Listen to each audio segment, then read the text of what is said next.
This beautiful mansion was built in 1900 by Maria Louise Vanderbilt Shepard, daughter of William H. Vanderbilt and her husband J. Shefflin, who was the grandson of the first Chief Justice John Jay. It was right next door to the home of former President Ulysses S. Grant, which has since been torn down.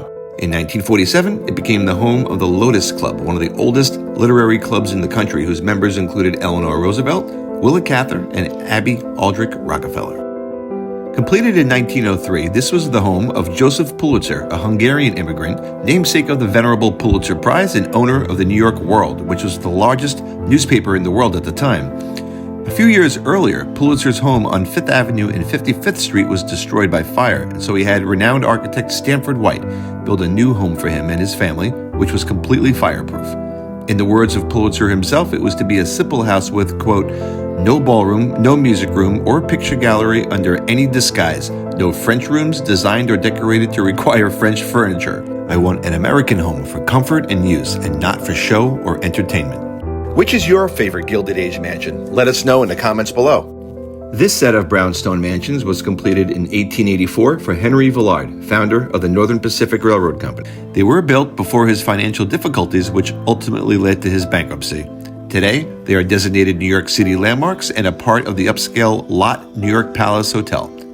The courtyard is beautifully decorated every year for the Christmas season. Here we have a pair of stunning mansions sitting side by side on East 72nd Street. The one on the left was built in 1899 by Oliver Gould Jennings, one of the wealthiest and most influential New Yorkers of the Gilded Age. His father was a founder of the Standard Oil Company, along with John D. Rockefeller. The larger mansion on the right was built in 1896 for Henry T. Sloan of the W&J Sloan Carpeting Company. The pair was sold back in 2010 to the Emir of Qatar for $26 million, who blended them into a single massive residence. Completed in 1898, this mansion was built for wealthy widow Gertrude Rhinelander Waldo. Crates of statuary, paintings, tapestries, and antique furnishings were delivered and piled in the hallways and rooms of the completed mansion. But they were never opened, and Gertrude never moved in. Instead, she lived with her unmarried sister around the corner on 72nd Street until she passed in 1914. The house sat empty for more than 20 years until 1921, when it was converted to retail space and apartments. In 1983, Ralph Lauren took over the mansion and used it for his flagship store. In 2021, one of the last Gilded Age mansions along 5th Avenue hit the market for $52 million. Located across the street from Central Park and the Metropolitan Museum of Art, this 14,000 square foot mansion at 991 5th Avenue was built in 1901 and has had only 4 owners since then. Since 1939, it has been owned by the Irish Historical Society. The home's interior is almost entirely intact, full of carved plasterwork and woodwork, marble fireplace mantels, stately columns, and leaded glass windows. In 2018, the mansion was used as the home of Logan Roy in the hit HBO series Succession. Built in 1912 by tobacco millionaire James B. Duke, who founded the American Tobacco Company, this mansion on the corner of 5th Avenue and 78th Street, built at the tail end of the Gilded Age, was different than its neighbors in that it was a freestanding mansion.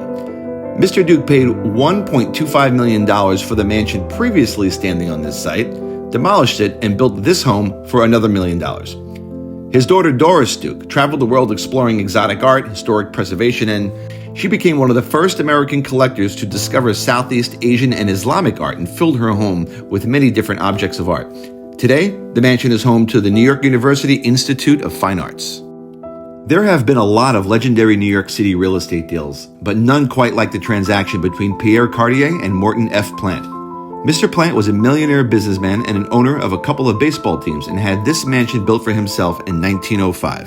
However, when the retail trend started sweeping up 5th Avenue in the 1910s, Plant traded his home to Pierre Cartier for a perfectly matched string of pearls worth $1 million. It is the only mansion left on this stretch of 5th Avenue, built at a time when it held the mansions of New York's top families of the Gilded Age, including several from the Vanderbilts. This gorgeous French Gothic mansion was built in 1899 as the private home of banker and railroad investor Isaac Fletcher on the corner of 5th Avenue and 79th Street. It was later occupied by the scandal-plagued oil industrialist Harry Sinclair, followed by Augustus Stuyvesant, a descendant of Peter Stuyvesant, who was one of the Director Generals of New Amsterdam before it was taken over by the British and named New York. It was purchased by the Ukrainian Institute in 1955 and is currently used as a function space for art galleries, dinners, and private events, including film and photo shoots, as well as for the Ukrainian Institute's club. According to a New York City Landmarks Preservation Commission report, when Andrew Carnegie decided to build this mansion for himself and his family on 5th Avenue and 91st Street, he told his architects to construct, quote, the most modest, plainest, and most roomy house in New York, unquote. It was completed in 1902 and was purposely placed further north on 5th Avenue, away from the concentration of Gilded Age elite, on what was becoming known as Millionaires' Row. Carnegie spent much of his later life here, working from an office where he managed his many philanthropic endeavors. This mansion is now home to the Cooper Hewitt Smithsonian Design Museum. Another mansion turned museum is the former home of industrialist William Starr Miller II. Completed in 1914, it was designed by the renowned firm of Carrere and Hastings, who designed the New York Public Library and was inspired by early 17th century Paris. It was later the home of Grace Vanderbilt, wife of Cornelius Vanderbilt III, who downsized here from 640 Fifth Avenue and jokingly referred to the mansion as, quote, the gardener's cottage. It is now the Neue Galerie, a museum of German and Austrian art. And for our final Gilded Age mansion, at the turn of the 20th century, this is what 92nd Street and 5th Avenue looked like. But just a few years later, this mansion was built in 1908 for Felix Warburg and is constructed in the same French Gothic Revival style and by the same architect as the mansion housing the Ukrainian Institute of America. The Warburgs were an old banking family from Hamburg, Germany, and their mansion opened to the public as the Jewish Museum in 1947. Tell us your favorite Gilded Age mansion in the comments below.